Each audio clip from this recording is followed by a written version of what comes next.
Khalid hentam Perikatan Nasional tak prihatin terhadap Rohingya. Dikata hipokrit isu Rohingya, ini jawapan Najib. Salah lanjutkan PKP tanpa bantuan tambahan, kata Najib. Abid Liu hentikan bantuan secara langsung.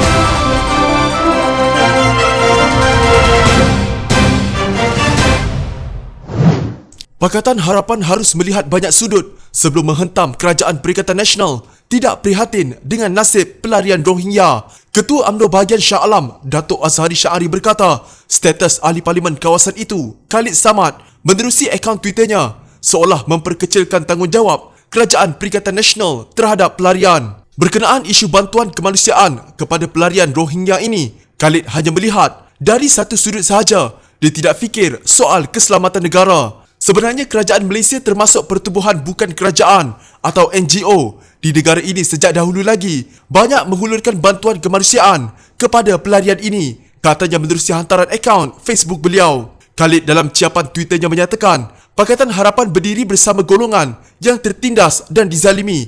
Itu kewajipan agama Islam, agama Melayu Islam. Saya tak tahulah. Kalau menyamun pun okey, mungkin tidak membela mangsa kezaliman pun okey. Ciapan bekas Menteri Wilayah Persekutuan itu mengundang kemarahan netizen yang bertanya apa Kerajaan Pakatan Harapan lakukan kepada kumpulan pelarian Rohingya ketika mentadbir Kerajaan Persekutuan selama 22 bulan. Sebelum itu, ada desakan dari wakil pelarian Rohingya yang meminta Kerajaan Malaysia memberi layanan sama rata dengan warga negara seperti tempat tinggal, kad pengenalan dan pekerjaan. Menurut Azhar, dari yang puluhan ribu masuk ke negara ini, kerajaan tidak tahu latar belakang mereka. Katanya, mungkin ada penjenayah, penyakit atau elemen yang tidak diketahui masuk ke dalam negara ini tanpa disedari sebab mereka tiada pengenalan diri dan kerajaan tidak mempunyai data mengenainya. Malaysia dikenali dunia sebagai hub pengganas apabila menjadi transit atau tempat pengganas bersembunyi. Contohnya, kita lihat bagaimana LTTE terus berkembang di negara ini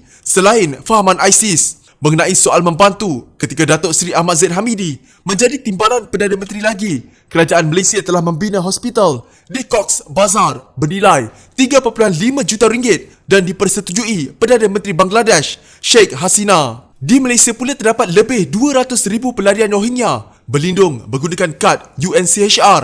Ada yang tiada dan mempunyai organisasi sendiri seperti Mehram di setiap negeri di negara ini, katanya. Beliau menjelaskan, adakah kerajaan Malaysia masih tidak berperi kemanusiaan? Saya nasihatkan Khalid, sudahlah berpolitik dan memburuk-burukkan Kerajaan Perikatan Nasional. Selain menjaga kebajikan pelarian, Kerajaan Perikatan Nasional juga perlu menjaga dan melindungi keselamatan lebih 32 juta rakyatnya, katanya. Najib Razak mendakwa kenyataannya diputar belit semua portal untuk membina persepsi bahawa beliau hipokrit berhubung isu Rohingya. Saya bukan hipokrit. Kerajaan Barisan Nasional semasa saya sudah banyak membantu Rohingya, kata bekas Perdana Menteri itu. Beliau berkata, perhimpunannya dianjurkan bersama PAS ketika mengetuai kerajaan dahulu bertujuan mendesak kerajaan Myanmar memberhentikan kekejaman terhadap etnik Rohingya. Kita tak buat perhimpunan untuk suruh semua pelarian Rohingya untuk datang ke Malaysia. Tahukah perbezaannya? Soalnya, menurut Najib pada ketika itu, kerajaan jelas mengatakan bahawa usaha Malaysia dalam menangani isu pelarian Rohingya dibuat atas dasar kemanusiaan dan mengikut budi bicara. Tapi kita tidak boleh bagi isyarat yang Malaysia terbuka. Siapa-siapa hendak masuk, boleh masuk. Tiada siapa yang boleh menuduh Malaysia tidak pernah buat apa atau berlaku zalim dalam isu pelarian Rohingya ini, katanya. Najib juga turut mengecam Pertubuhan Bangsa-Bangsa Bersatu atau PBB kerana kurang membantu menangani isu pelarian Rohingya ini.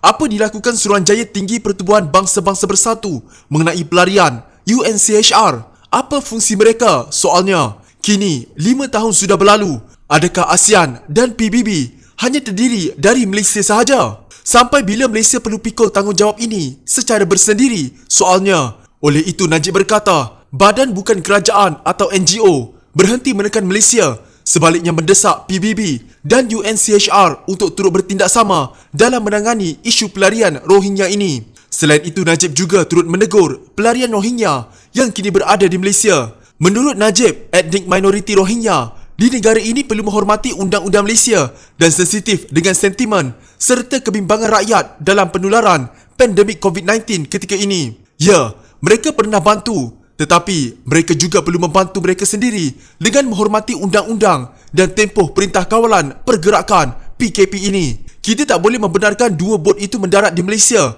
kerana kita tak mahu tragedi yang lagi besar berlaku, katanya. Najib berkata, sekiranya Malaysia menerima kemasukan dua bot yang membawa pelarian Rohingya ke dalam negara, sudah tentu Malaysia akan menjadi tumpuan utama pelarian etnik itu. Bila ini berlaku, maka lagi ramai nyawa Rohingya akan terjejas atau terkorban semasa perjalanan bot yang amat bahaya ini. Tahukah kamu bahawa puluhan penumpang bot telah terkorban nyawa sebelum dua kapal itu sampai ke perairan Malaysia? Seramai 1 juta etnik Rohingya kini berada di sempadan negara Bangladesh dengan Myanmar. Bayangkan berapa bot-bot lagi yang akan cuba berlayar ke Malaysia jika dua bot pertama dari kem-kem di Bangladesh itu berjaya mendarat dan diterima oleh Malaysia. Soalnya, kata Najib, dalam situasi ini dan pada masa krisis COVID-19 ini, adakah lagi baik bagi mereka untuk tidak menggalakkan lebih ramai pelarian Rohingya untuk cuba melarikan diri ke Malaysia? Soalnya, nak kecam Malaysia sebagai zalim kerana tak terima dua bot itu? Okey.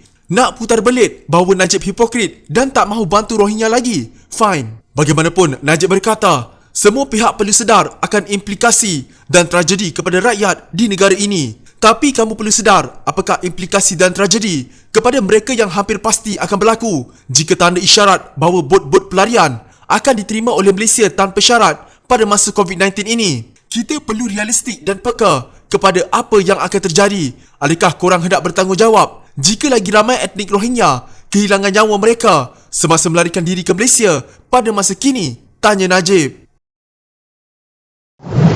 Najib Razak mengingatkan Kerajaan Perikatan Nasional yang diterajui oleh Muhyiddin Yassin supaya peka dengan derita yang dihadapi oleh golongan yang paling terjejas susulan Perintah Kawalan Pergerakan atau PKP yang bertujuan membendung penularan wabak COVID-19. Katanya, Perdana Menteri perlu mengumumkan langkah terbaik untuk rakyat serta memudahkan proses dan mengurangkan birokrasi. Kita jangan kedekut dengan rakyat pada saat mereka amat memerlukan bantuan dan perhatian dari kerajaan. Golongan seperti B40 dan M40 perlu dibantu dengan pakej lanjutan, bukan kerana mereka malas atau tidak produktif, tetapi hakikat pandemik yang tidak mengizinkan mereka keluar mencari rezeki demi kelangsungan hidup keluarga. Ia bukan salah rakyat. Rakyat akan faham jika kerajaan perlu melanjutkan PKP sekali lagi. Tapi ia akan jadi salah kerajaan jika PKP dilanjutkan buat kali ketiga tanpa bantuan ditambah atau lambat disalurkan, katanya dalam satu hantaran di Facebook. Sebelum ini, Muhyiddin mengumumkan PKP akan dilanjutkan 2 minggu lagi sehingga 12 Mei. Jelasnya dalam tempoh itu, kerajaan akan menilai data-data terkini yang disediakan oleh Kementerian Kesihatan untuk menentukan langkah seterusnya. PKP mula dikuatkuasakan pada 18 Mac lalu bagi membendung penularan COVID-19. Ini merupakan kali ketiga ia dilanjutkan. Kerajaan pada 27 Februari lalu memperkenalkan Bantuan Prihatin Nasional atau BPN yang bernilai RM250 bilion bagi membantu rakyat menghadapi situasi sukar COVID-19. Melalui BPN, golongan B40 yang pendapatan isi rumah RM3,000 ke bawah menerima bantuan RM1,600 dalam bentuk one-off, manakala M40 yang pendapatan isi rumah tidak lebih RM8,000 sebanyak RM1,000. Muhyiddin juga turut mengumumkan bantuan khas sebanyak RM500 kepada kaki tangan awam. Pada 27 Februari lalu, bekas Perdana Menteri Dr. Mahathir Mohamad turut mengumumkan pakej rangsangan ekonomi bernilai RM20 bilion bagi menghadapi COVID-19. Muhyiddin seterusnya pada 6 April mengumumkan pula pakej prihatin PKS tambahan bernilai RM10 bilion khusus untuk membantu meringankan beban keuangan perusahaan kecil dan sederhana atau PKS. Pakej rangsangan tambahan itu, katanya, dapat menjamin 2/3 daripada jumlah pekerja di negara ini terus mendapat pekerjaan. Pendakwah bebas Abid Liu menghentikan bantuan secara langsung kepada golongan memerlukan ketika Perintah Kawalan Pergerakan atau PKP dikuatkuasakan. Tetapi beliau akan terus membantu golongan tidak berkemampuan dengan memindahkan wang ke akaun mereka. Beliau berbuat demikian selepas dipanggil memberi keterangan di Bukit Aman berhubung laporan pihak mempertikaikan bantuannya. Saya minta maaf pada semua atas nasihat. Setakat ini sajalah. Saya berkhidmat pada semua secara langsung. Saya cuma akan transfer duit pada orang susah. Saya teruskan dari rumah. Jangan tag saya lagi kes orang susah. Nanti habis PKP, baru saya cuba bantu, tulisnya di Facebook. Liu sebelum ini aktif membantu individu memerlukan sejak PKP bermula 18 Mac lalu, termasuk memberikan pelbagai sumbangan kepada petugas barisan depan. Beliau turut berkongsi catatan di Facebook mengenai kunjungannya ke sebuah rumah usang dan kotor dengan seorang lelaki warga emas ditemui terlantar, tetapi ada pihak mempersoalkan peranan pihak berkuasa seperti kerajaan negeri, Jabatan Kebajikan Masyarakat dan Lembaga Zakat Negeri Kedah serta masyarakat sekeliling dalam membantu keluarga itu. Mengulas kehadirannya ke Bukit Aman, Liu berkata beliau dihubungi polis tengah malam dan air matanya menitis ketika memberikan keterangan kerana mengenangkan nasibnya. Beliau turut meminta maaf jika tindakannya mengguris hati sesetengah pihak. Saya memang tidak boleh tengok orang tidur atas najis atau tepi jalan. Lebih 100 orang dah saya bayar penginapan dan tempat tinggal. Saya minta maaf. Saya memang jadikan bidak ini medan berkongsi rasa kasih sayang dengan semua. Tadi saya menangis. Saya beri keterangan pada beberapa pegawai sebab penat. Serius, penat sangat. Saya tidak salahkan sesiapa. Katanya, beliau menggunakan wang sendiri sebanyak RM1 juta untuk membantu golongan memerlukan dan petugas barisan depan. Perniagaan saya sebenarnya sangat baik. Syukur pada Allah. Rezeki melimpah ruah. Saya belanja duit saya sendiri dari dulu lagi untuk bantu orang di mana-mana. Masa PKP ini sudah berjuta habis. Duit simpanan saya sendiri dah RM1 juta saya belanjakan. Sekarang ramai juga mula bersama saya dalam kerja membantu dan menyelamatkan mereka yang dalam kesusahan, termasuk petugas barisan hadapan. Jika anda mempunyai gejala seperti demam, batuk dan sesak nafas, jangan berlengah untuk terus ke klinik atau hospital bagi menjalani ujian saringan. Bersama kita tangani wabak COVID-19.